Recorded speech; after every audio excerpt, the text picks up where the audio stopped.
मेरी पारिवारिक की वजह से मैं परिस्थितियां थी कुछ ऐसी जिसमें मैं काफ़ी दिनों तक इस क्षेत्र से थोड़ा दूर रहा जी। इसके अलावा मैं कविता, नुक्कड़ नाटक, जिंगल्स, डॉक्यूमेंट्री और आर्टिकल्स लिखता हूँ, लेख लिखता हूँ। प्यार मोहब्बत फना हुए, वो प्यार मोहब्बत फना हुए, बसते ही ये घर टूट गया। ऐ जानम ये तो होता है, ऐ जानम ये तो होता है, कसबे वादे सब धोखा है। ये सब किस्मत के फंडे हैं, मजबूर गनों में फंदे हैं। वो कहे हमारी सांस चले, दिन उगे बेचारी शाम ढले, दिन उगे बेचारी शाम ढले। अरे झुक झुक उन्हें सलाम करो, जाने भी दो यारों काम करो।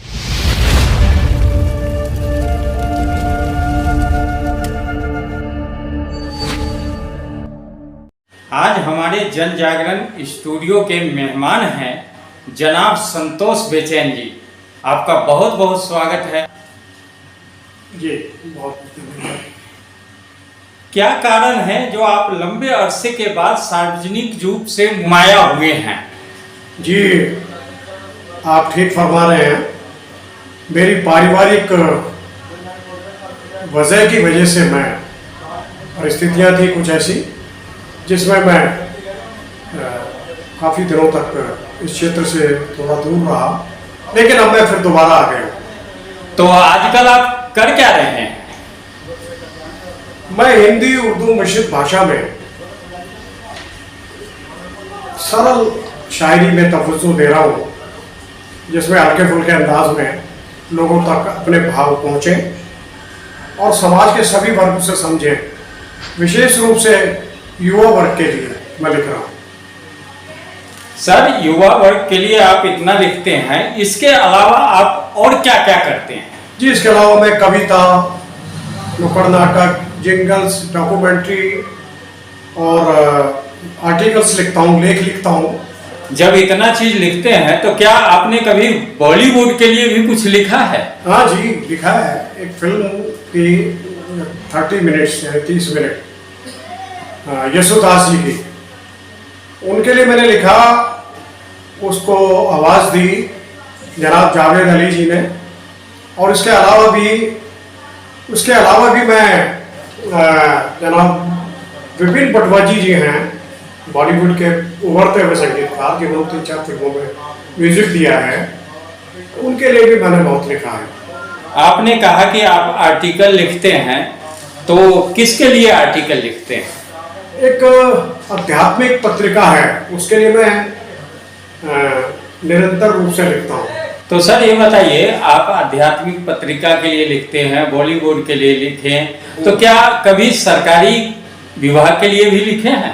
हाँ जी, मैंने सॉन्ग एंड ड्रामा डिवीजन के लिए कई प्रोजेक्ट में लिखे हैं, जिनमें बेटी बचाओ बेटी पढ़ाओ काफ़ी चर्चित रहा। उसके अलावा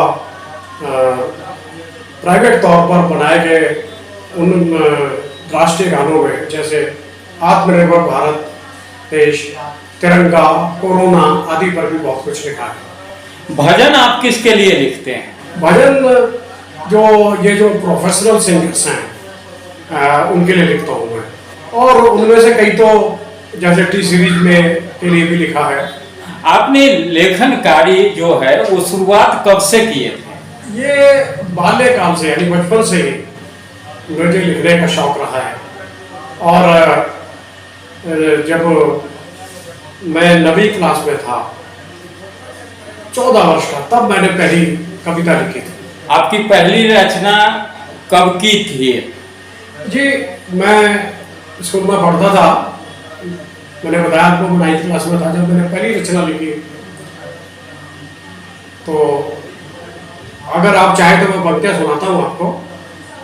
वो पंक्तियां थी, जहाँ होता, आपको याद है तो जरूर सुनाइए, थोड़ा विस्तार से सुनाइएगा। जी, जहाँ होता स्वर्गाभास, जहाँ होता स्वर्गाभास, मलयज पवन स्वच्छ आकाश, कोकिल गाती झूम झूम, हरित अवनी पर घूम घूम, कभी ना होता सुख का रास, जहाँ होता स्वर्गावास। ये पंक्तियां मैंने अपने भारत देश को समर्पित की हैं। बहुत सुंदर जी। सर। आप ये बताइए, क्या आपको अभिनय करने का भी शौक रहा है? हाँ जी, मैं थिएटर से जुड़ा हूँ बाल्यकाल से ही, जैसा कि लेखन से जुड़ा हूँ। सबसे पहले हमारे एक DCM में काम करते थे मेरे पिताजी कॉलेज, तो वहाँ पर एक ड्रामेटिक क्लब था, मैं उनसे जुड़ा था। बाल्यकाल में वहाँ की बहुत मशहूर रामला थी DCM की, वर्ल्ड फेम रामला थी, उसमें रोल किया। उसके बाद ड्रामेटिक क्लब में अभिनय करने लगा। फिर वहाँ पर DCM मुशायरा होता था कवि सम्मेलनों का, जो कि काफ़ी प्रसिद्ध है, जो आजकल लाल किले में होता है।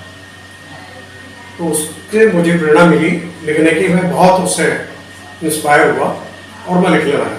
तो आपका सफर वहाँ से आगे कैसे कैसे बढ़ा? जी, मुझे मेरा शौक जो है मंडी हाउस तक ले आया। मंडी हाउस में कई तरह के नाटक ग्रुप थे, कई भाषाओं में नाटक होते थे। मैं पारसी शैली के नाटक किए, राजस्थानी हिंदी भाषा के नाटक किए, और विशेष उल्लेखनीय यह है कि मुझे सौभाग्य मिला कि मैं नेशनल उत्सव ड्रामा के लोगों के साथ जुड़ा और उनके साथ कई नाटक किए।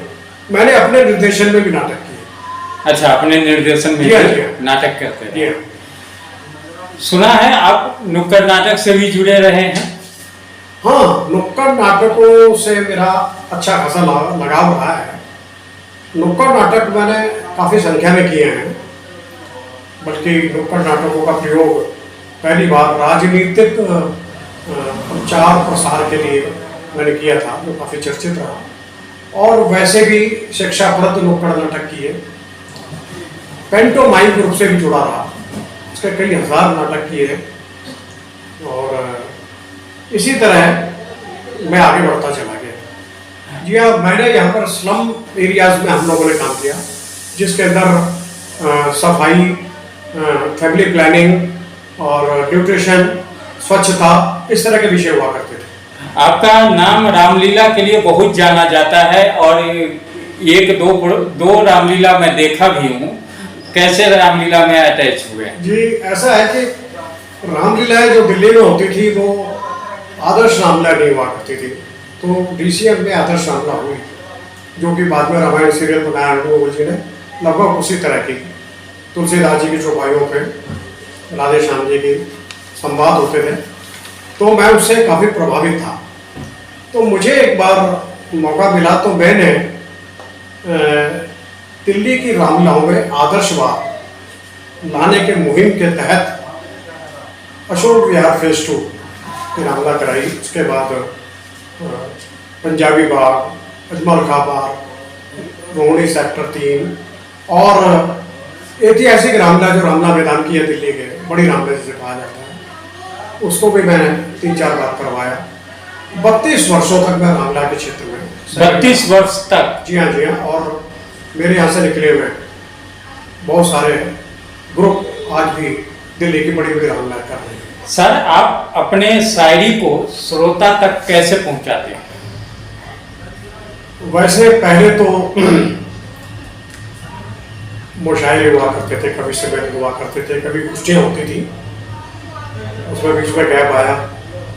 लेकिन आज मैंने, जैसा कि चलन है अपना एक यूट्यूब पर महफिले ज्ञाना के नाम से चैनल बनाया है, और उसी के माध्यम से मैं लोगों से जुड़ना चाहता हूँ। और यदि मंच पर कभी मौका मिला या मुशायरे में मौका मिला, तो मैं अवश्य ही लोगों तक अपनी शायरी पहुँचाऊँगा। लोग जब किसी नेता का इंटरव्यू लेते हैं तो पूछते हैं कि जाते जाते ये सवाल बता दीजिए, तो मैं आपसे कहना चाहूँगा कि जाते जाते कुछ सुना दीजिए। जी हाँ, अभी कुछ ताज़ा लिखा है आज के माहौल पर, जैसा कि होता है समाज में होता है, और वो मैं इसमें कर रहा हूँ। पेशे खिदमत है मेरे को शेर जी। क्या कहा कि ये दिल टूट गया, क्या कहा कि ये दिल टूट गया, इस बार भी मौका चूक गया। क्या कहा कि ये दिल टूट गया, इस बार भी मौका चूक गया। वो प्यार मोहब्बत फना हुए, वो प्यार मोहब्बत फना हुए, बसते ही ये घर टूट गया। ऐ जानम ये तो होता है, ऐ जानम ये तो होता है, कस्बे वादे सब धोखा है। ये सब किस्मत के फंडे हैं, मजबूर गलों में फंदे हैं, मजबूर गलों में फंदे हैं। वो कहे हमारी सांस चले, वो कहे हमारी सांस चले। दिन उगे बेचारी शाम ढले, दिन उगे बेचारी शाम ढले। अरे झुक झुक उन्हें सलाम करो, जाने भी दो यारों काम करो। वाह वाह वाह, क्या बात। जाने भी दो यारों काम। आपका बहुत बहुत धन्यवाद, आपने कीमती समय निकाला। जन जागरण प्रेस के सभी दर्शकों के ओर से आपको बहुत बहुत शुभकामनाएं। बस मेरी आपके चैनल के माध्यम से लोगों से अपील है कि महफिल यारों को लाइक करें, सब्सक्राइब करें और इसे आगे बढ़ाएं।